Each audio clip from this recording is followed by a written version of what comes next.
Hi students, welcome to अड्डा school channel. आज मैं आपको करवाने वाली हूँ करंट इलेक्ट्रिसिटी के मोस्ट इम्पॉर्टेंट क्वेश्चंस। मैंने आपको पहले ही बोला था कि जिसने वन शॉट देख लिया है वो इन क्वेश्चंस को बहुत इजीली सॉल्व कर पाएगा। जिसने वन शॉट नहीं दिया है बेटा मेक श्योर दैट कि प्लेलिस्ट का लिंक जो डिस्क्रिप्शन बॉक्स में है आप उस पर क्लिक करें और वन शॉट जरूर से देख लें। तो स्टार्ट करते हैं। वेलकम एवरीबडी टू अड्डा 24/7 प्लेटफॉर्म। आज के थॉट के साथ हम स्टार्ट करने जा रहे हैं अपनी class. Today's thought: all things are possible. Who you are is limited by who you think you are. तो ऐसा कुछ भी नहीं है जो पॉसिबल ना हो। जो लिमिट्स हैं वो हम खुद सेट करते हैं अपनी, है ना। अगर आप सोचो कि नहीं यार बस मैं इतना ही पढ़ सकता हूँ, आज मैं 2 घंटे ही पढ़ सकता हूँ, तो बेटा आप 2 घंटे भी नहीं पढ़ पाओगे, आप 2 घंटे से भी ज़्यादा पढ़ोगे। तो हमेशा बोलते हैं ना, पुश योर लिमिट्स। अगर कुछ लाइफ में अचीव करना है तो बिल्कुल लिमिटेड सोच नहीं रखनी चाहिए। सो push your limits and start करते हैं बेटा। फिर उससे पहले मैं आपको जल्दी से एक बार अड्डा 24/7 ऐप के फीचर्स बता दूं। शायद आप में से बहुत सारे बच्चों को इनके बारे में पता ही नहीं है कि हमारी ऐप पर बेटा आपको current affairs, job alerts, daily quizzes, subject wise quizzes, magazines, power capsules, notes and articles and videos सब कुछ प्रोवाइड किया जाता है। तो अगर अभी तक आपने अड्डा 24/7 की ऐप को डाउनलोड नहीं किया है, मेक श्योर दैट आप डाउनलोड कर ले फटाफट से जाके शूशटाक से, जैसे आप अपनी गेम्स डाउनलोड करके रखते हैं। बिकॉज इस ऐप का बहुत ही ज्यादा बेनिफिट होने वाला है। आपको प्रीमियम स्टडी मटेरियल्स भी मिलने वाले हैं इसमें, इन द सेंस आप इसमें कोर्सेज भी बाय कर सकते हैं अगर आप रेगुलर बेसिस पर सीरियसनेस से पढ़ना चाहते हैं। फिर अभी तक जिसने सब्सक्राइब नहीं किया है क्लास 11th एंड 12th के चैनल को जरूर से यहाँ पे सब्सक्राइब कर ले, तभी आपको नोटिफिकेशंस मिलती रहेंगी of all the upcoming sessions. And don't forget to press the bell icon too. So start करते हैं। Current electricity important previous year questions हैं। देखो बेटा कुछ प्रीवियस ईयर क्वेश्चंस हैं, कुछ वैसे इंपॉर्टेंट क्वेश्चंस हैं जो आपको कवर अप करने चाहिए। तो जो भी इंपॉर्टेंट डेरिवेशंस आएंगी, क्वेश्चंस आएंगी, मेक श्योर दैट कि please I request you all कि अपना नोटबुक एंड पेन रेडी रखें। सो स्टार्ट करें फिर। चलिए, very good. Good evening everybody, good evening. Start करें फिर। लाइक कर दिया सेशन को, शेयर कर दिया यार, एक बार शेयर करके आ जाओ फटाफट से जाके, है ना, तभी मजा आएगा। चलिए let's begin with the first question. क्या बोल रहे हैं फर्स्ट क्वेश्चन में? 2 resistors R1 and R2 that is 4 ohm and 6 ohm, they are connected in parallel across a battery. The ratio of the power dissipated in them, that is P1 is to P2 will be. चलिए जल्दी से type करेंगे chat box में कि क्या है इसका right answer. ABCD में से राइट आंसर कौन सा है बेटा? लेट मी टेल यू कि जब हम पैरेलल कॉम्बिनेशन की बात करते हैं तो सबसे पहले पैरेलल कॉम्बिनेशन में दिमाग में एक चीज आ जानी चाहिए कि पैरेलल कॉम्बिनेशन में पोटेंशियल यानी कि V की वैल्यू क्या रहती है? कांस्टेंट रहती है ना। तो पावर का वो फॉर्मूला जिसमें V और R आए, क्योंकि हमारे पास R की वैल्यूज दे रखी है R1 एंड R2, है ना। तो पावर का वो फॉर्मूला जिसमें कि पोटेंशियल एंड रेजिस्टेंस आए वो क्या होता है? इट इज V² डिवाइड में R। अगर मैं P1 का एक्सप्रेशन लिखूं तो वो V² डिवाइडेड बाय R1 हो जाएगा। P2 का एक्सप्रेशन लिखूंगी तो वो V² डिवाइडेड बाय R2 हो जाएगा। अब मैंने पोटेंशियल को सेम रखा है क्योंकि कैसा कॉम्बिनेशन है? पैरेलल कॉम्बिनेशन है, ठीक है। सो जब इसको डिवाइड करो P1 is to P2 करोगे, जब इनकी रेशियो लोगे तो V² डिवाइड में R1, V² डिवाइड में R2, V² से V² गया cut, R2 divided by R1। R2 की वैल्यू कितनी दे रखी है? 6 ओम। R1 की वैल्यू कितनी दे रखी है? 4 ओम, यानी कि 3/2 ओम। ओम से ओम कट जाएगा, so the ratio will be 3:2। ठीक है, ratio will be 3:2। Is it clear to everybody? The ratio will be 3:2, यानी कि which option is correct? बिल्कुल, शाबाश, very good. Option number B is correct. So B option क्या आया हमारा? Right answer. सो ऐसा जब भी आपके पास बेटा सीरीज कॉम्बिनेशन दिया हो, सीरीज कॉम्बिनेशन में हम करंट को सेम करते हैं, ठीक है।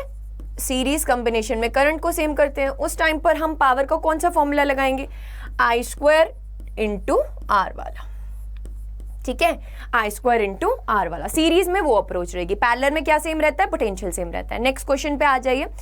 नेक्स्ट क्वेश्चन में बोल रहे हैं two cells of EMF E1 and E2 have their internal resistances R1 and R2 respectively. Deduce an expression for equivalent EMF and internal resistance for their parallel combination when connected across an external resistance R. Assume that the two cells are supporting each other.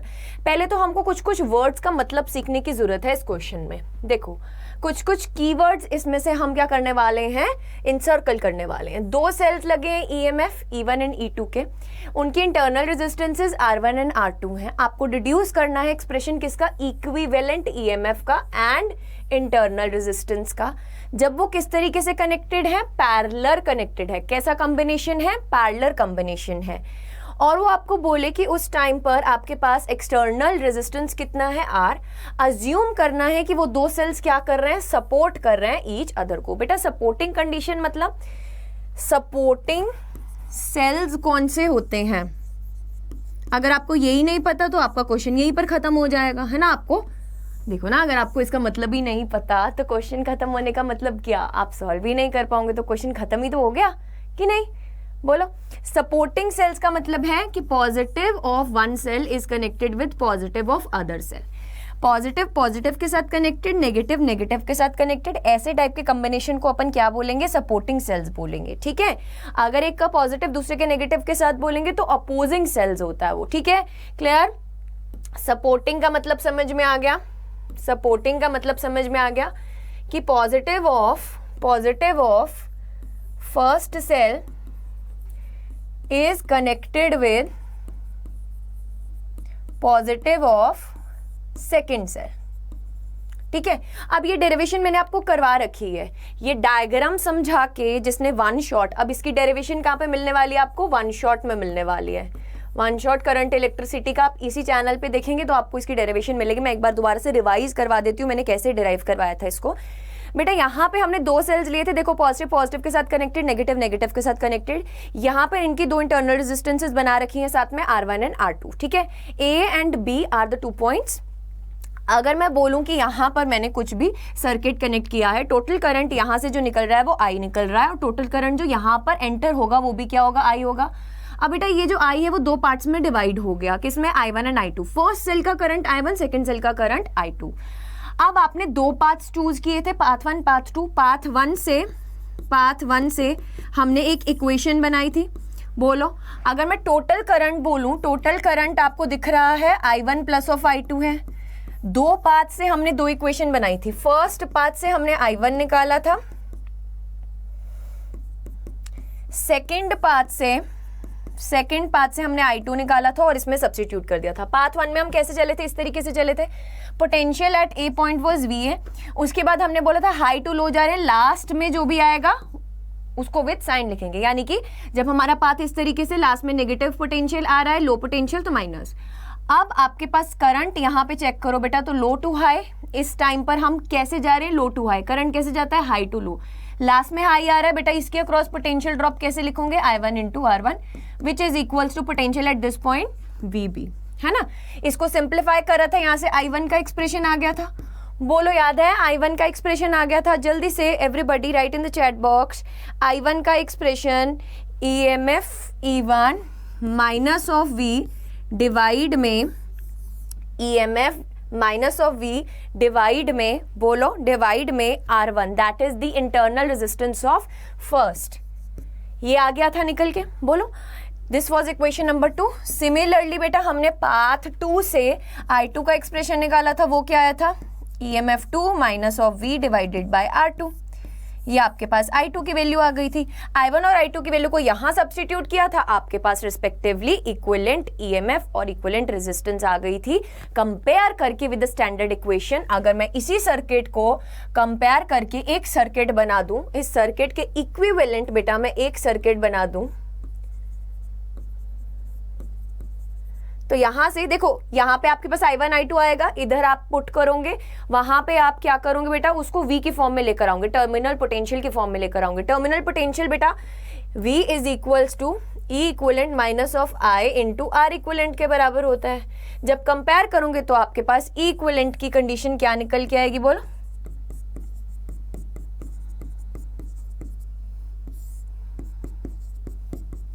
ये निकल के आएगी equivalent, और are equivalent क्या निकल के आएगा, ये, ठीक है ना। प्रोसीजर आपको बता दिए इन डिटेल। अगर आपको देखना तो one shot of current electricity में बेटा मैंने ये पूरा डिराइव करवा रखा है। नेक्स्ट बोले in case of the two cells are identical each of EMF 5 volt the internal resistance are is 2 ohm, calculate the voltage across the external resistance are is equals to 10 ohm. EMF की value 5 volt दे रखी है, आपको पता है total EMF is equals to I divided by small r plus of capital R के बराबर होता है। You know this thing, EMF is equals to I divided by small r plus of capital R के equal होता है, right. अब EMF की value आपको कितनी दे रखी है, EMF की वैल्यू अगर मैं करंट की वैल्यू यहां से निकालने जाऊं, V is equals to I into R, बेटा सॉरी ये ऊपर आना था, है ना, गलती से डिनोमिनेटर में लिख दिया मैंने, ohm's law V is equals to I R ना, ठीक है। अब अगर मैं यहां से बोलूं करंट कितना आएगा, current will B EMF divided by R plus of capital R। EMF की वैल्यू आपको कितनी दे रखी है, 5 वोल्ट दे रखी है, राइट। EMF की वैल्यू आपको कितनी दे रखी है, it is given as in the question as 5 volt, ठीक है, 5 वोल्ट गिवन है। स्मॉल r यानी कि इंटरनल रेजिस्टेंस की वैल्यू बेटा कितनी दे रखी है, 2 ओम दे रखी है। कैपिटल R की वैल्यू आपको कितनी रखी है, 10 दे रखी है। बताओ small r capital R, small r capital R। But एक बात आप यहाँ पे मुझे बताइए कि हमें तो ये कॉम्बिनेशन दे रखा था ना 2 सेल्स का, तो क्या मैम ने सही किया स्मॉल r की वैल्यू को 2 डाल के? कौन कौन यहाँ से आंसर कैलकुलेट करके बैठा, that is 5/12। 5/12 is not the right answer. क्यों? बिकॉज यहाँ पे स्मॉल r भी कौन सा डालना है, इक्विवेलेंट वाला डालना है। अगर पैरेलल कॉम्बिनेशन है तो बेटा r इक्विवेलेंट क्या आ जाएगा, R1 into R2, R1 plus of R2, 2 into 2 divide में 4, सो 4/4 इज इक्वल्स टू 1 ओम। यहीं पर सिर्फ गड़बड़ होने के चांस थे कि आप 2 की जगह क्या सब्स्टिट्यूट कर दें, 1 की जगह क्या सब्स्टिट्यूट कर दें, 2 सब्स्टिट्यूट कर दें, तो ये आ जाएगा 5/11 amperes. This is what, this is the total current, total current. अब आपको क्या निकालना है, आपको निकालना है एक्सटर्नल रेजिस्टेंस के अक्रॉस कितना वोल्टेज ड्रॉप होगा। V is equals to I into R लगा दो, 5/11 इंटू आर की value 10, so 50/11 amperes, sorry volt, 50/11 volt voltage निकाल रहे हैं ना, 50/11 वोल्ट, 50/11 वोल्ट, ठीक है। So this will be your answer, so this will be the answer. Is it clear to everybody? बताइए, is it clear to everybody? That is 50/11 volt will be the right answer for this. Next अगर हम यहाँ पर देखें, question number 3, a cell of internal resistance R that is small r is connected across the external resistance R, supply maximum current when. Maximum current की condition क्या है, supply maximum current.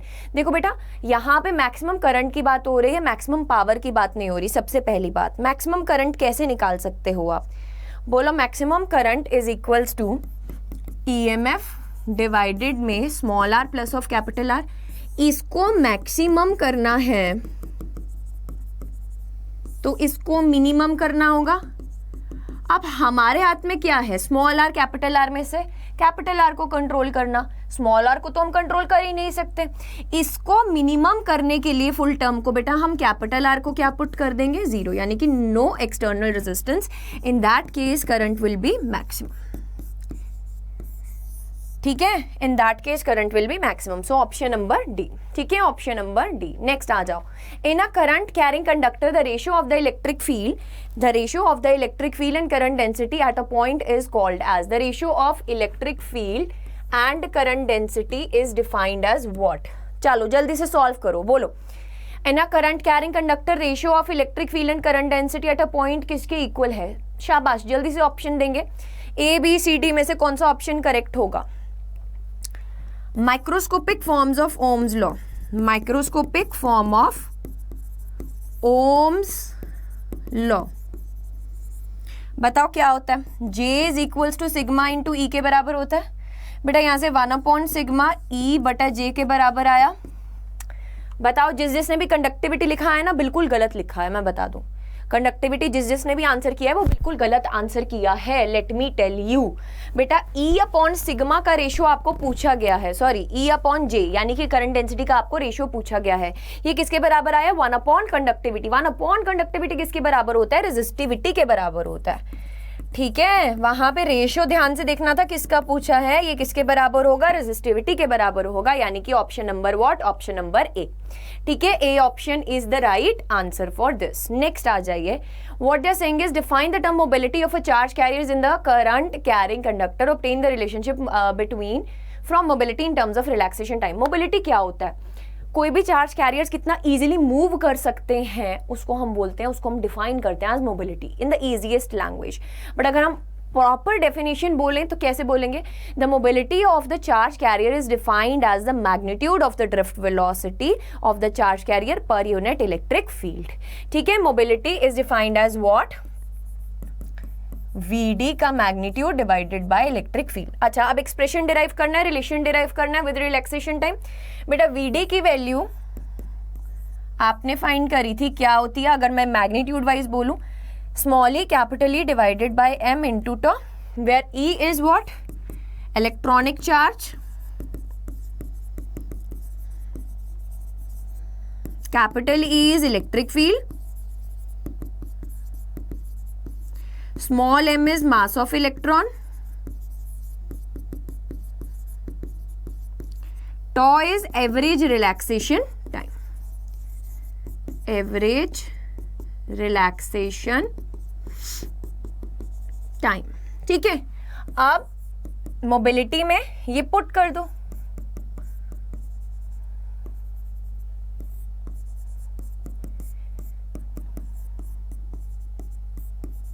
Mobility depends directly on average relaxation time. ठीक है, यही बोल रहे थे, obtain the mobility in terms of relaxation time, तो हमने वो डिराइव कर दिया। नेक्स्ट आ जाइए, नेक्स्ट क्या बोल रहा है? Define the term drift velocity of electrons in a current carrying conductor. Okay, obtain the relationship between current density and the drift velocity of electrons. Drift velocity क्या होता है? एक तो बेटा अगर हम कंडक्टर की बात करें, कंडक्टर के अक्रॉस कोई भी हमने बाहर से सेल नहीं लगाया, कोई बैटरी नहीं लगाई, उस टाइम पर जो इलेक्ट्रॉन्स हैं वो कैसे मूव करते हैं? दे मूव रेंडमली, येस और नो? बताओ जल्दी से, शाबाश। दे मूव रेंडमली ना, तो उस टाइम पर जो हमारे पास वेलोसिटी होती है वो कौन सी होती है? थर्मल वेलोसिटी होती है, राइट? अब वहीं पर अगर मैं कंडक्टर के अक्रॉस कोई बैटरी या सेल लगा दूं, यानी कि मैं कुछ बाहर से फील्ड जनरेट कर दूं ऐसी इस तरीके की कि इलेक्ट्रॉन्स को एक दिशा मिल जाए मूव करने की। इलेक्ट्रॉन्स कैसे होते हैं? नेगेटिव नेचर के होते हैं। They get attracted towards what? जल्दी जल्दी टाइप करो, they get attracted towards what? Positive terminal of the battery. तो वो जो अट्रैक्ट हो रहे हैं positive terminal of the battery की तरफ, वो क्या है actually? That is drift only. ठीक है, सो ड्रिफ्ट वेलोसिटी क्या होती है? How can you define drift velocity? It is the average velocity of it is the average velocity with which the electrons drift, बहते हैं, पानी बहता है, इलेक्ट्रॉन्स ड्रिफ्ट होते हैं in the presence of an electric field. तो in the presence of an electric field, ये electric field लिखना बहुत जरूरी है ना? अगर इलेक्ट्रिक फील्ड नहीं लिखोगे तो हो जाएगा क्या स्यापा, समझ में आई? इलेक्ट्रिक फील्ड लिखना जरूरी है, अगर इलेक्ट्रिक फील्ड नहीं लिखोगे तो गड़बड़ है। ठीक है, ये होगी अपने पास ड्रिफ्ट वेलोसिटी। अब आपको रिलेशनशिप डिफाइन करना है, रिलेशनशिप निकालना है किसके बीच में? करंट डेंसिटी के बीच में एंड ड्रिफ्ट वेलोसिटी के बीच में। बेटा करंट का एक्सप्रेशन क्या होता है? How can you define current in terms of drift velocity? It is equals to V ना, बोलो, right? It is equals to V ना। अगर मैं करंट डिवाइडेड बाय यहां पे कर दूं एरिया, ये इसके बराबर आ गया। Now current divided by area is what? Current density. तो current density is directly proportional to what? Drift velocity. ठीक है, current density is directly proportional to what? Drift velocity. यही आपसे पूछा गया था, relationship between current density and drift velocity. Current density यानी कि J, ड्रिफ्ट वेलोसिटी यानी कि Vd। So this is the relation, derive कर लोगे। चलो नेक्स्ट क्वेश्चन पे, derive the condition of balanced, derive the condition for the balance for Wheatstone bridge. Balanced Wheatstone bridge, balanced Wheatstone bridge, this was your homework. Last class में मैंने आपको ये homework दिया था वन शॉट में। आई hope आपने किया है, नहीं किया तो अभी मेरे साथ जल्दी से ड्रॉ करो ये सर्किट और डिराइव करते हैं कंडीशन।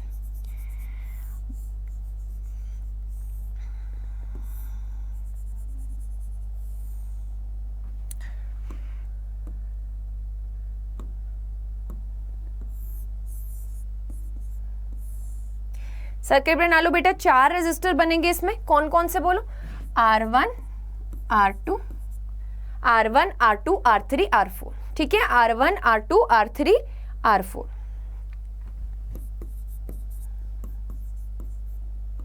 लेबलिंग कर दें इसको तभी तो इजी होगा ना, लेबल कर दें इसको तभी we will be solving it easily. देखो, let it be A point, let it be B point, let it be C point and let it be D point, ठीक है। अब AC ब्रांच में हमने क्या लगाया है? सेल लगाया, ये पॉजिटिव टर्मिनल, ये नेगेटिव टर्मिनल, ठीक है। यहां से निकला करंट आई निकला, इस ब्रांच में गया I1, इस ब्रांच में गया I2। बैलेंस्ड व्हीटस्टोन ब्रिज में हम क्या लेते हैं? एजम्पशंस लेते हैं। पहली एजम्पशन क्या लेते हैं? Current through the galvanometer branch is what? 0। potential at point B is equals to potential at point D. These are the assumptions. तो बेटा अगर यहाँ का पोटेंशियल इसके बराबर है तो यहाँ इस ब्रांच में से कोई करंट नहीं जाएगा, IG की वैल्यू 0। सो जितना करंट यहाँ से आ रहा है सारा का सारा इसमें गया, यानी कि I2, है ना। यहाँ इस ब्रांच में गया यानी कि I2। बोलो जल्दी से, शाबाश। एक्चुअली यहाँ पे जो करंट था वो I4 था और यहाँ पे जो करंट था दैट वाज I3, ठीक है, I3, जो कि मिलकर I बन रहा था, क्योंकि जितना सेल में से करंट निकालते उतना ही सेल को वापस देना पड़ता है, ये रूल मैंने आपको बता रखा है। बट अगर हम सिमेट्री के अकॉर्डिंगली चलें कि current through the galvanometer branch is 0, सो बेटा आपके पास I2 is equals to I4 है, I1 is equals to I3 है। Mark it as equation number 1 and mark it as equation number 2। अब आपको क्या कंसिडर करना है? अब आपको क्या लगाना है? किरचॉफ्स के लॉ लगाने हैं। अब आपको क्या करना है? किरचॉफ्स के लॉ लगाने हैं। अगर मैं मान के चल रही हूं कि मैं फर्स्ट लूप में जा रही हूं ADBA, loop number 1, I am moving ADBA। बेटा ADBA जब मैं जा रही हूं, ADBA में जा रही हूं, तो इस कंडीशन में करंट थ्रू दिस कितना आ जाएगा? मैं भी इस साइड को जा रही हूँ, करंट भी इस साइड को जा रहा है, करंट जाता है हाई टू लो, लास्ट में लो, तो ये आ जाएगा minus of I1 into R1। इस ब्रांच में कोई करंट नहीं, इस ब्रांच में बेटा मैं इस तरीके से जा रही हूँ B to A, करंट इस तरीके से जा रहा है, करंट कैसे जाता है? High to low. मैं कैसे आ रही हूँ? लो टू हाई, तो लास्ट में क्या आ जाएगा? Plus of I2 into R2, ये किसके बराबर? 0। यहाँ से I1 R1 किसके बराबर आया? I2 R2 के बराबर आ गया। सो R1 डिवाइडेड में R2 किसके बराबर आ गया? I2 डिवाइडेड में I1, ठीक है। ये आ गई इक्वेशन नंबर 3। अब दूसरा लूप कंसिडर कर लो। कौन सा लूप कंसिडर करेंगे अब हम? बोलो जल्दी से। दूसरा लूप कंसिडर कर सकते हैं CBDC। अब मैंने आपको बताया था KVL जब लगाते हैं तो नंबर ऑफ लूप्स में ये हमारी मर्जी होती है कि दोनों लूप्स में क्लॉकवाइज चलना है या दोनों लूप्स में एंटी क्लॉकवाइज चलना है। It totally depends upon us, okay. तो अगर मैं इसमें चल रही हूँ बेटा, I am moving DCBD, loop close होना चाहिए, जहां से स्टार्ट हुआ वहीं पे खत्म। तुम इसको कैसे लिख सकती हूँ? करंट जाता है हाई टू लो, लास्ट में ऐसे लो आ रहा है क्योंकि मैं इस तरीके से मूव कर रही हूँ D to C, तो बेटा माइनस ऑफ I3 R3, फिर करंट ऐसे जा रहा है, मैं इस तरीके से जा रही हूँ, करंट कैसे जाता है? हाई टू लो, मैं कैसे जा रही हूँ? लो टू हाई, लास्ट में क्या आ रहा है? हाई, तो ये आ जाएगा positive of I4 R4 is equals to 0। So I4 R4 comes out to be I3 R3 के बराबर।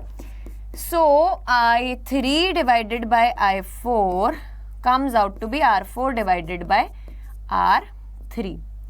Mark it as equation number 4।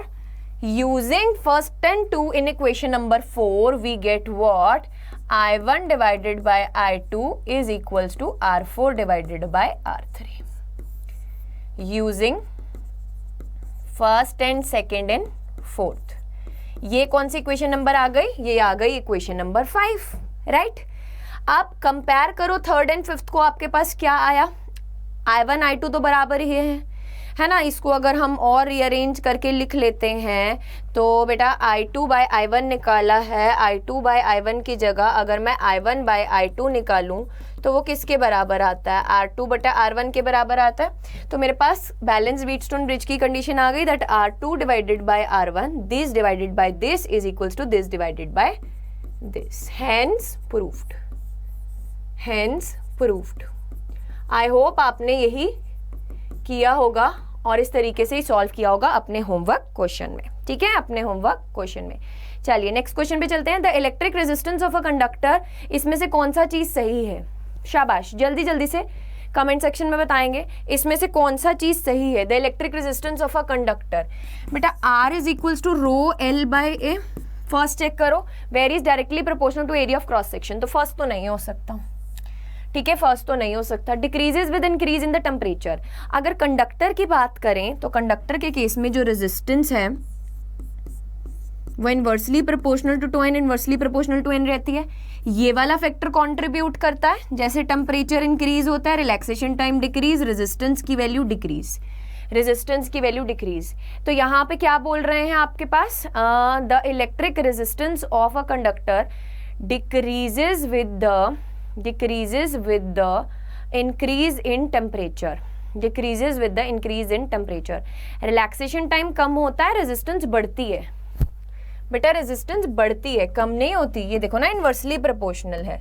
सो ये वाला भी ऑप्शन क्या हो गया? रॉन्ग हो गया। समझ में आया? Relaxation time. अब देखो, जब अपने पास कंडक्टर के केस में टेम्परेचर इंक्रीज करते तो उसमें ऑलरेडी n का नंबर बहुत ज्यादा है, तो n वो बढ़ाकर क्या करेगा? वो रिलैक्सेशन टाइम को कम करता है। रिलैक्सेशन टाइम कम हुआ तो आपका रेजिस्टेंस, रेजिस्टिविटी क्या होता है? बढ़ जाता है। यहाँ पे डिक्रीज लिखा था, ठीक है, तो दिस विल बी रॉन्ग। अब बोले कि decreases with the increase in its conductivity. Resistance जो है, अगर मैं कंडक्टिविटी की बात करूं, कंडक्टिविटी अगर इंक्रीज हो रही है तो रेजिस्टिविटी क्या होगी? डिक्रीज होगी। रेजिस्टेंस क्या होगी? डिक्रीज होगी। तो सही बोल रहे हैं, resistance decreases with increase of the conductivity, is independent of its shape but depends only upon its volume. ये भी गलत। सो सी ऑप्शन इज करेक्ट, ठीक है, सी ऑप्शन इज करेक्ट। चलिए, शेप पर तो डिपेंड करता है ना, इज इंडिपेंडेंट लिखा है, शेप पर तो कर रहा है, एरिया ऑफ क्रॉस सेक्शन और लेंथ पर डिपेंड कर रहा है। नेक्स्ट आ जाओ, मीटर का स्क्वायर, बेटा वो वहां पे 2 इज इन सुपरस्क्रिप्ट, ठीक है। मीटर का square volt inverse second inverse, ठीक है। मीटर का square volt inverse second inverse is SI unit of which of the following? बोलो शाबाश। किसमें से, इसमें से एसआई यूनिट किसका है? ये इसमें से एसआई यूनिट किसका है? ये अगर मैं तुमको बोलूं मोबिलिटी, क्या था? Drift velocity divided by electric field. बेटा इलेक्ट्रिक फील्ड को हम potential into length, potential divided by length लिख सकते हैं, तो लेंथ ऊपर। Drift velocity metres per second, potential का वोल्ट, लेंथ का मीटर अगेन। सो मीटर का square volt inverse second inverse, metre का square volt inverse second inverse. तो किसके यूनिट्स हुए ये? मोबिलिटी के, ठीक है, मोबिलिटी के। बट अगर आपको कोई बोले कि प्रैक्टिकल यूनिट्स क्या है, तो प्रैक्टिकल यूनिट्स में बेटा मीटर की जगह सेंटीमीटर आता है, ठीक है।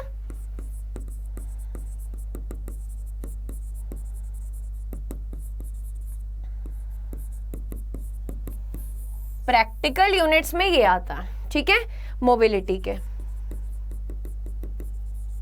चलिए नेक्स्ट देखिए, differentiate between random velocity and drift velocity of electron in an electric conductor, give their order of magnitude. Random velocity क्या है? जब हमारे कंडक्टर को कोई दिशा नहीं मिली, बाहर से कोई फील्ड नहीं मिली, उस टाइम पे इलेक्ट्रॉन कैसे घूम रहे हैं? बावले बनकर इधर उधर जा रहे हैं। याद आया? रैंडम वेलोसिटी, जो कि टेम्परेचर की वजह से है। और अगर मैं एवरेज वेलोसिटी देखूं, एवरेज थर्मल वेलोसिटी देखूं, तो उसकी वैल्यू 0। ड्रिफ्ट वेलोसिटी क्या होता है? Which is due to the electric field, है ना। Drift velocity is due to the electric field. अब दोनों में से बड़ा कौन सा होता है? दोनों में से बड़ा रैंडम वेलोसिटी होता है। कितने ऑर्डर से बड़ा होता है? आओ देखते हैं। अपने पास एवरेज रैंडम वेलोसिटी 0 है, एवरेज एवरेज रेंडम वेलोसिटी 0 है, बट अगर मैं एवरेज स्पीड की बात कर रही हूँ that is 10 times of 5 as comparative to the drift velocity. तो ड्रिफ्ट वेलोसिटी और रेंडम वेलोसिटी कितना ऑर्डर का डिफरेंस है बेटा। इस टाइम पर जब हम ऑर्डर का डिफरेंस देख रहे हैं ना, तो हम एवरेज स्पीड का ऑर्डर देख रहे हैं। एवरेज स्पीड 10⁵ गुना ज्यादा बड़ी है as comparative to the drift velocity का order. So can I say that कि ड्रिफ्ट वेलोसिटी 10⁻⁻5 टाइम्स है smaller than the random velocity. यानी कि जो ड्रिफ्ट है ना, ये देखो, ये मैंने आपको चीज समझाई भी थी कि इलेक्ट्रॉन जो है वो जिग जैग करता हुआ सिर्फ इतना फाइनली आगे बढ़ा। तो ड्रिफ्ट वेलोसिटी तो थोड़ी सी हुई बेटा, बाकी ये सब क्या है, रेंडम है, रेंडम मोशन। ठीक है, अभी वो बोले कि a conductor of uniform cross section area is connected across a DC source of variable voltage, draw a graph between the drift velocity and a function of current density. अभी मैंने आपको करवाया था current is equals to V ना, अगर current divided by area करूं तो we D E n के बराबर। Current density is directly proportional to what, drift velocity. Current density is directly proportional to drift velocity. Current density जैसे जैसे बढ़ेगी drift velocity वैसे वैसे क्या हो रही है, इंक्रीज हो रही है। समझ में आया? इज इट सीसी काजू कटली टू एवरीवन?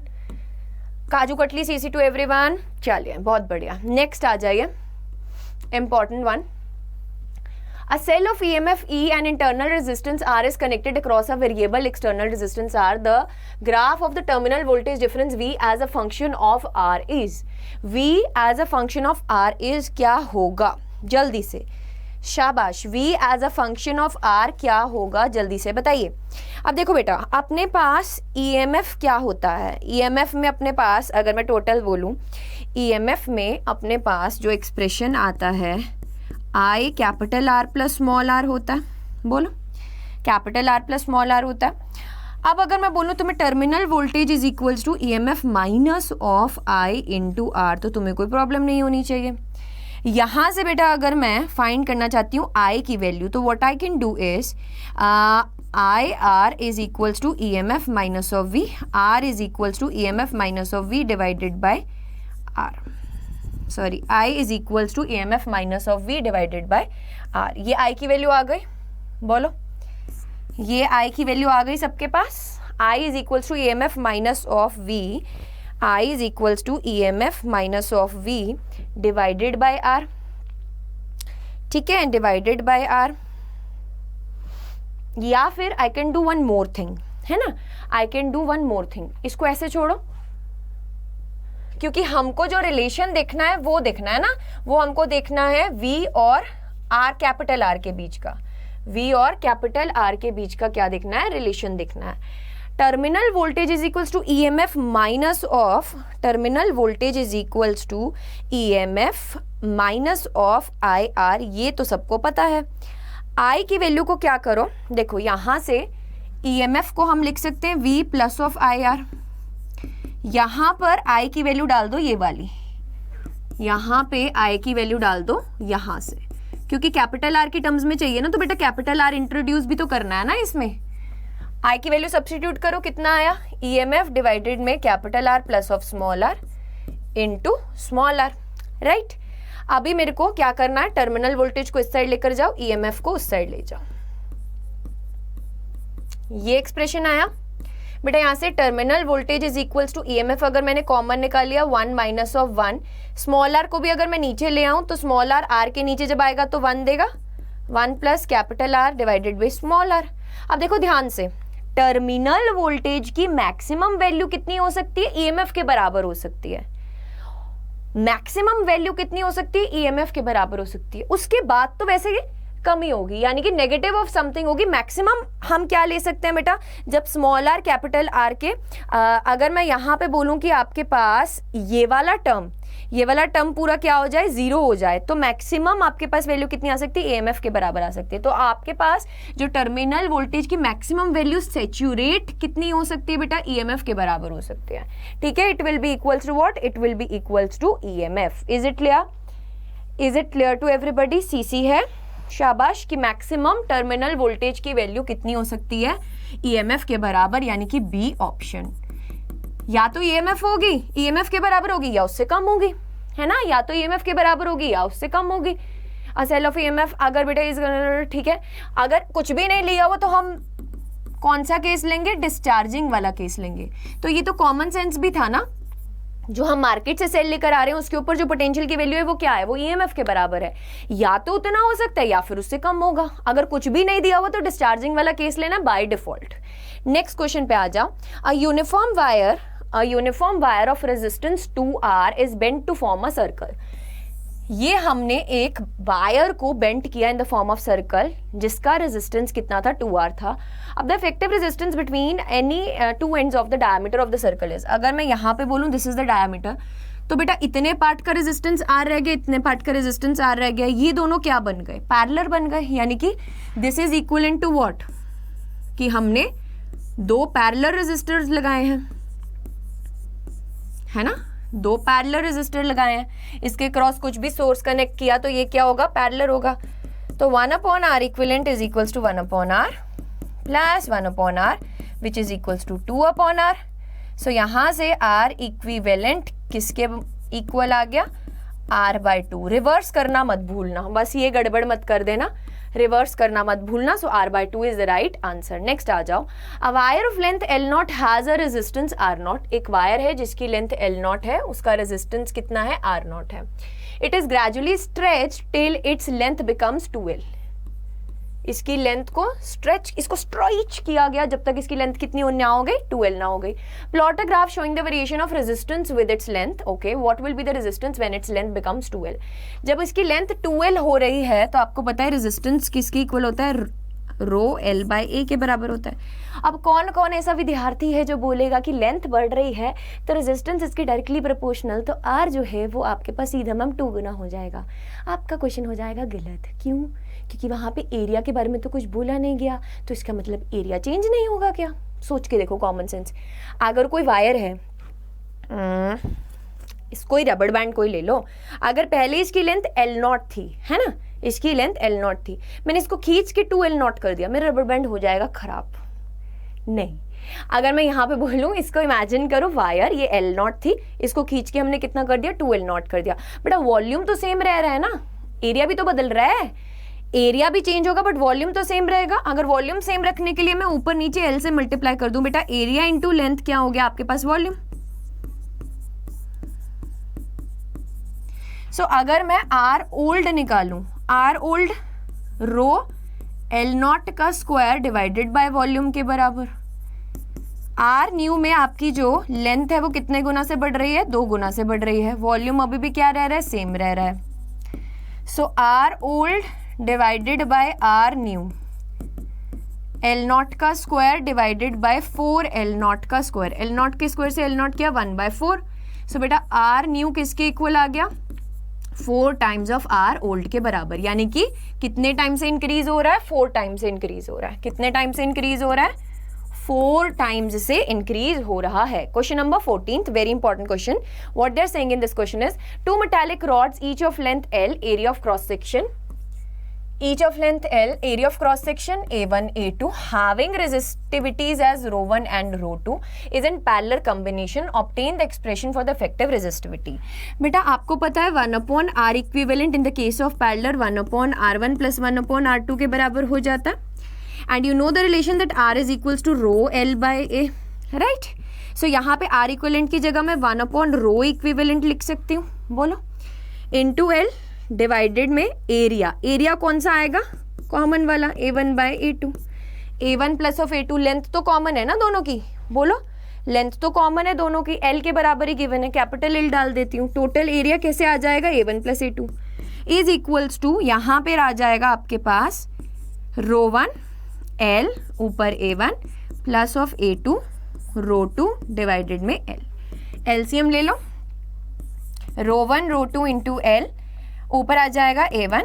जब आप मल्टीप्लाई करोगे तो बेटा यहाँ पे आपके पास क्या आ जाएगा, यहाँ पे you will be getting what, यहाँ पे यू विल बी गेटिंग ρ2। ठीक है, ρ1 तो इसके डिनोमिनेटर में था, जब आप मल्टीप्लाई करोगे तो ऊपर ρ2 प्लस ऑफ A2 इंटू ρ1। इधर क्या बन गया आपके पास, जब इससे कंपेयर करोगे तो L से L गया, रिवर्स कर दो, रो इक्विवेलेंट डिवाइडेड में A1 प्लस ऑफ A2 किसके बराबर आ रहा है, ρ1 इंटू ρ2 डिवाइडेड में A1 ρ2 plus of A2 rho 1। देखो कुछ भी नहीं करना, सिंपल सा एक चीज याद रखना, हमको रेजिस्टिविटी का इक्विवेलेंट एक्सप्रेशन निकालना है। रेजिस्टिविटी का इक्विवेलेंट एक्सप्रेशन मतलब हम R इक्विवेलेंट से शुरू होंगे, रेजिस्टिविटी इक्विवेलेंट तक पहुंच जाएंगे। रेजिस्टिविटी इक्विवेलेंट का एक्सप्रेशन कितना निकल के आया, rho 1 rho 2 A1 plus of A2 divide में A1 rho 2 plus of A2 rho 1।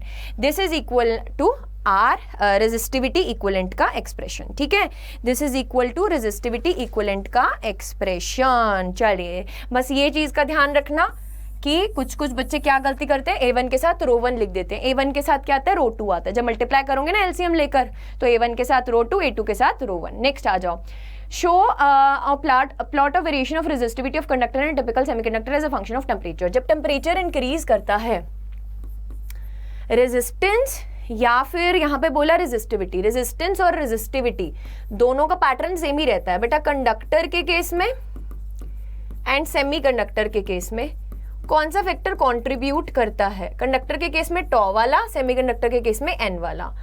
Are और रो जो है वो inversely proportional to tau and inversely proportional to n होते हैं। टॉ की वैल्यू क्या करती है, इंक्रीज करती है, तो रेजिस्टेंस और रेजिस्टिविटी क्या करती है, डिक्रीज करती है। सेमीकंडक्टर के केस में एन इंक्रीज करता है, तो रेजिस्टेंस और रेजिस्टिविटी क्या करते हैं, इंक्रीज करते हैं। सो ग्राफ बना लूंगे इस तरीके से। कंडक्टर के केस में बेटा जैसे जैसे टेम्परेचर बढ़ता है, रेजिस्टेंस रेजिस्टिविटी इंक्रीजेस। सेमीकंडक्टर के केस में रेजिस्टेंस रेजिस्टिविटी डिक्रीजेस। क्यों? क्योंकि इस केस में जो फैक्टर कंट्रीब्यूट करेगा वो एन वाला करेगा। इसमें कौन सा कंट्रीब्यूट करता है, relaxation time, that is tau. चलिए नेक्स्ट क्वेश्चन पे आ जाइए। क्वेश्चन नंबर 16 क्या बोल रहे हैं, uses the expression for resistivity in the terms of number density and relaxation time between, explain how the resistivity in the case of conductor increases while it decreases in the case of semiconductor with the rise of temperature. Resistivity का expression क्या होता है, ये होता है। अब आपको पता है कि जब केस आता है हमारे पास किसका, कंडक्टर का, कंडक्टर के केस में टॉ क्या करता है, ओवर पावर्ड करता है, ओपी बन जाता है क्या, टॉ। यानी कि यहाँ इस केस में टॉ की वैल्यू क्या करती है, डिक्रीज करती है, तो यहाँ पे रेजिस्टिविटी क्या करेगी, इंक्रीज करेगी। ठीक है। In the case of semiconductor, semiconductor क्या है बेचारा, गरीब है इन टर्म्स ऑफ चार्ज कैरियर्स। तो सेमीकंडक्टर के केस में बेटा एन की वैल्यू क्या करती है, इंक्रीज करती है। अगर एन की वैल्यू इंक्रीज करती है तो रेजिस्टिविटी क्या करती है, डिक्रीज करती है। Simple as that. उसके बाद आता है हमारे पास next question, that is calculate the potential difference across the 4 ohm resistor. ठीक है, in the given electric circuit using Kirchhoff's rule. Kirchhoff's rule क्या कहता है, जब सबसे पहले आपके पास कोई क्वेश्चन आए तो आपको क्या करना है, आपके पास 2 सेल्स गिवन है, यू आर गिवन है 2 सेल्स, दिस एंड दिस। बेटा दोनों में से भी करंट निकाल सकते हैं, एक में से भी करंट निकाल सकते हैं। अगर लेटर सपोज मैं मान के चल रही हूँ इसमें से करंट आ रहा है I1, इसमें से करंट आ रहा है I2, यहाँ से I1 आया, इधर से I2 आया, इधर से गया I1 प्लस ऑफ I2, इधर से भी गया I1 प्लस ऑफ I2। बेटा इस सेल में से I2 निकाला था तो इस सेल को I2 वापस, ऊपर कितना रह गया I1, इस सेल में से I1 निकाला था तो इसमें से I1 वापस। ठीक है, अब यहां पर 2 लूप्स बनेंगे हमारे पास, कौन कौन से, A B C D A, 2 loops बनेंगे। लूप नंबर 1 ले रही हूं मैं, कैसे मूव कर रही हूं, A to B, B to C, C to D, D to A। साथ साथ करते रहो सॉल्व, है ना, साथ साथ सॉल्व करते रहो, कॉन्फिडेंस आता जाएगा। ऐसा मत बोलो मैम भगाती जा रही है, मैम हमको टाइम दो सॉल्व करने का। तो मैं एक्सप्रेशंस लिख रही हूँ, ultimately you are gonna solve it. A B C D A, loop number 1। बेटा जब A to B जा रहे हैं, नेगेटिव पोटेंशियल लास्ट में आ रहा है तो 8 आएगा माइनस ऑफ 8। इधर कैसे जा रहे हैं हम, करंट ऐसे जा रहा है हाई टू लो। जब आपके पास करंट और पाथ सेम साइड में हो तो आपके पास क्या आता है बताओ, व्हाट यू गेट इज, बोलो हम कैसे जा रहे हैं, हम जा रहे हैं A to B, हम जा रहे हैं इस तरीके से, करंट जा रहा है इस तरीके से, यानी कि ऑपोजिट में बेटा we are going from low to high, यानी कि यहाँ पे क्या आएगा, positive of I1 into R की वैल्यू कितनी है 2। ठीक है, उसके बाद आ जाओ इस पाथ में, हम भी ऐसे जा रहे हैं, करंट भी ऐसे जा रहा है, तो क्या आ जाएगा नेगेटिव, बिकॉज करंट कैसे जाता है हाई टू लो, लास्ट में अपन किसकी साइड जा रहे हैं, लो की तरफ जा रहे हैं, तो कितना करंट I2, रेजिस्टेंस कितनी 1। फिर आ रहे हैं माइनस पॉजिटिव में से बेटा कौन सा पोटेंशियल लेंगे, पॉजिटिव वाला, लास्ट में क्या आ रहा है पॉजिटिव, इज इक्वल्स टू 0, ठीक है। सो इक्वेशन बनेगी 2 of I1 minus of I2 minus of 2 के बराबर, जिसको हम उस साइड लेकर जाएंगे तो ये आ जाएगा 2। पहली इक्वेशन क्या है, करंट KCL के अकॉर्डिंगली कैसे डिस्ट्रीब्यूट हो रहा है, I is equals to I1 plus of I2। ये कौन सी इक्वेशन, सेकेंड इक्वेशन। फिर कंसिडर करो loop number 2, loop number 2 consider करो, बताओ लूप नंबर 2 में अब जरूरी है क्लॉकवाइज ही मूव करना है, एंटी क्लॉकवाइज मूव करना है, नहीं, DEFCD लेट अस सपोज मैं मूव कर रही हूँ इसमें कैसे बेटा, एंटी क्लॉकवाइज। लूप नंबर 2 ये मैंने पाथ चूज किया है DEFCD, आप ऑपोजिट भी चूज कर सकते हो, इट्स अप टू यू कि आपको कौन सा पाथ चूज करना है, ये डिपेंड करता है सिर्फ और सिर्फ आप पे। अब D टू E जा रहे हैं, कुछ भी नहीं आया है, E टू F जा रहे हैं, बेटा हम ऐसे जा रहे हैं, करंट भी ऐसे जा रहा है, हम करंट के संग संग जब चलते हैं ना तो क्या आता है, नेगेटिव। हाई टू लो जाते हैं ना तो negative. Minus of 4 I1 plus I2 क्या है बेटा, I के बराबर है, ठीक है, I1 प्लस I2 I के बराबर है। इधर आ जाओ, यहाँ पे जा रहे हैं I2, हम और करंट दोनों सेम डायरेक्शन में, माइनस ऑफ I2 इंटू 1 ओम, ठीक है, इंटू 1 ओम। आगे आ जाओ, फिर आ जाएगा plus of 6 is equals to what, is equals to 0। अब minus of 4 I1 plus of I2 minus of I2 plus of 6 is equals to 0, minus of 4 I1 minus of 4 I2 minus of I2 plus of 6 is equals to 0।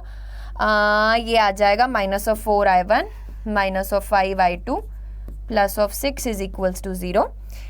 बताओ ये वाली equation बन रही है आपके पास, you are getting this equation, 4 I1 plus 5 I2, 4 I1 plus 5 I2 is equals to minus 6, 4 I1 plus 5 I2 is equals to minus 6। बताइए,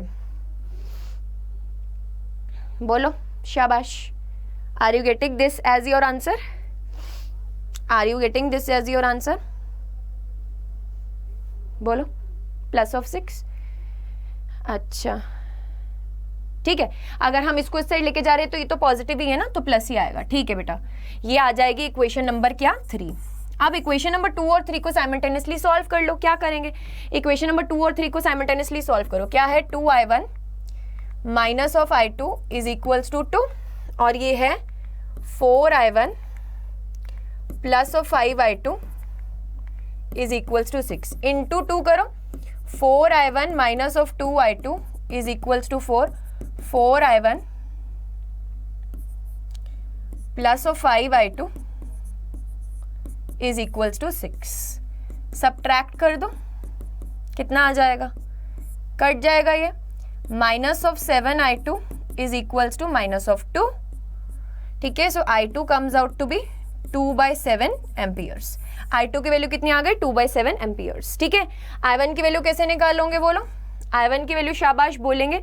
यहाँ पे अगर मेरे को I1 की वैल्यू सब्स्टिट्यूट करनी है, I1 की वैल्यू निकालनी है, I2 की वैल्यू 2/7 आई है, I1 की वैल्यू कितनी आई है, 2/7 आई है।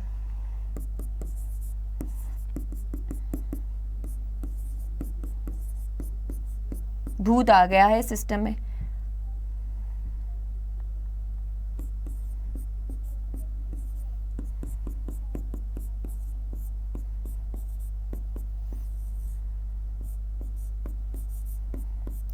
I1 की वैल्यू आ गई 8/7 एम्पियर्स। आपको पूछा क्या था, आपको पूछा गया था कि आपको पोटेंशियल ड्रॉप निकालना है 4 ओम के अबाउट।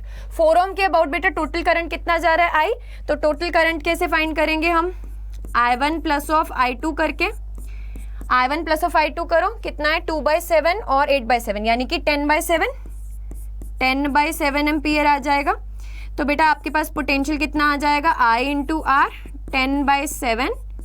10/7 इंटू आर की वैल्यू, आर कितना है 4, so 40/7 volt is the right answer. 40/7 volt is the right answer. चलिए नेक्स्ट पे चलते हैं।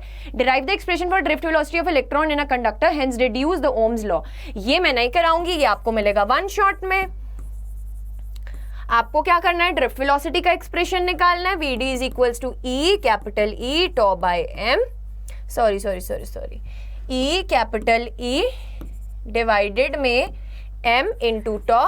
यहां से बेटा आप e की वैल्यू को रखेंगे v/l, ये ड्रिफ्ट वेलोसिटी आ गया। करंट की वैल्यू क्या थी, v ना के बराबर थी। ड्रिफ्ट वेलोसिटी में ये वाला एक्सप्रेशन पुट कीजिएगा, ओम्स लॉ से कंपेयर कीजिएगा, आपके पास v directly proportional to i आएगा under the condition all the remaining constants. आपके पास टेम्परेचर, प्रेशर, स्ट्रेस, स्ट्रेन सब कांस्टेंट है तो v directly proportional to i, Ohm's law वहां से आ जाएगा। वन शॉट में फुल डिटेल डेरिवेशन है। नेक्स्ट बोल रहे हैं, a wire whose cross sectional area is increasing linearly from one and to the another end is connected across the battery v volts, which of the following quantity remains constant, drift velocity, current density, electric current and electric field. Type करो your answer, बताओ this can be given as homework और not. ये आपको type करना है comment section में कि इसमें से कौन सा जो है, ये आपको टाइप करना है कमेंट सेक्शन में कि इसमें से कौन सी चीज कांस्टेंट रहेगी, इसमें से कौन सा चीज कांस्टेंट रहेगा। अगर आपके पास area of cross sectional increase हो रहा है लीनियरली तो drift velocity, current density, electric current and electric field में से कौन सी चीज कांस्टेंट रहेगी। सो बेटा आप इसके साथ हमने बहुत सारे इंपॉर्टेंट क्वेश्चंस लगा लिए हैं। अब अगर मैं बात करूं, वन शॉट का अलग से एक प्लेलिस्ट तैयार है बेटा, class 12 physics one shot complete playlist by physics Kaur ma'am. इसमें डिफरेंट चैप्टर्स की बुक नंबर 2 से भी वन शॉट्स दे रखे हैं। अगर आप सच में एकदम सीरियस है ना जेई या फिर नीट को लेकर, तो आप इन वन शॉट्स को अभी से देख सकते हैं। इसमें सब कुछ डिटेल में कराया गया है, इसका लिंक जो है वो डिस्क्रिप्शन बॉक्स में मिल जाएगा। अदर देन दैट बेटा मैंने एक एक्सपेरिमेंट फिजिक्स की प्लेलिस्ट भी शुरू करी है, जिसमें मैं छोटे छोटे जो कंसेप्ट्स हैं वो आपको बड़ी आसानी तरीके से एक्सपेरिमेंट की फॉर्म में करा रही हूँ। मेक श्योर दैट आप इसको भी देखें और शेयर करें। अदर देन दैट अगर बोला जाए बेटा, चैप्टर्स में जो टॉपिक वाइज लेक्चर्स बनते हैं उसकी भी प्लेलिस्ट जो है आपको मिल जाएगी। किस नाम से, class 12 physics all chapters complete playlist आरंभ बैच, यहाँ पे बाय फिजिक्स कौर मैम, ठीक है, या फिर बाय अर्शप्रीत कौर मैम आपको मिल जाएगी ये चैनल पे। इसमें भी डिटेल्ड वीडियोस हैं हर एक कंसेप्ट की। So this is our commerce channel, आप इसको भी फॉलो अप कर सकते हैं अगर अभी तक आपने नहीं करना है। अगर आप इधर घूमते फिरते आ गए और आप एक्चुअली कॉमर्स लिए हैं तो बेटा do follow this channel. Other than that a lot of courses are there on the reasonable rate. अगर मैं बात करूं, यहाँ पे सक्षम बैच की बात कर रही हूँ, this is for class 11th। Class 11th के लिए बेटा ये लॉन्च किया गया है science, commerce as well as arts stream में, ठीक है। इसकी प्राइस मिनिमल है, इसकी प्राइस मिनिमल, आपको करना क्या है, 24/7 टाइप करना है गूगल पर, उसमें K-12 कैटेगरी के अंदर जाकर आपको क्लास 11th पर क्लिक करेंगे तो ये रिस्पेक्टिव बैचेस मिल जाएंगे, ठीक है। आप अगर कोड अप्लाई करेंगे Wi-Fi49 तो आपको ये ऑलमोस्ट 1700 का पड़ेगा फॉर 12 मंथ्स। तो अगर मैं बोलूँगी 12th के कंसेप्ट स्ट्रॉन्ग तो बना ही रहे हो, साथ साथ 11th के भी बनाने, तो गो फॉर इट, ठीक है। So these are some respective courses. Commerce के बीच में भी बेटा बहुत सारे कोर्सेज हैं, ये सब कोर्सेज का लिंक डिस्क्रिप्शन बॉक्स में अवेलेबल है। आप कॉमर्स एस्पिरेंट हैं, आप आर्ट्स पढ़ रहे हैं, आप CUET की तैयारी करना चाहते हैं, सो इन सब के लिंक आपके पास डिस्क्रिप्शन में। अगर आप कोड लगाएंगे अपनी फिजिक्स कॉर मैम का Wi-Fi49 तो आपको इसमें मैक्सिमम टू मैक्सिमम 17% ऑफ मिलेगा और इसका कॉस्ट बहुत कम हो जाएगा। Homework is what, revise chapter for the Menti quiz, and don't forget to like, share, comment and don't forget to subscribe to the channel. Next class में हम मिलने वाले हैं किसके साथ, मेंटी क्विज के साथ। सो आपको रिवाइज करके आना है सारा चैप्टर, और जो टॉप 10 स्टूडेंट्स होने वाले हैं उनको मिलने वाले हैं सर्टिफिकेट्स। सो ऐसे ही बने रहिए अड्डा स्कूल चैनल के साथ। So do comment in the comment section answer of that question जो आपको होमवर्क मिला है। Till then bye bye all of you and take care.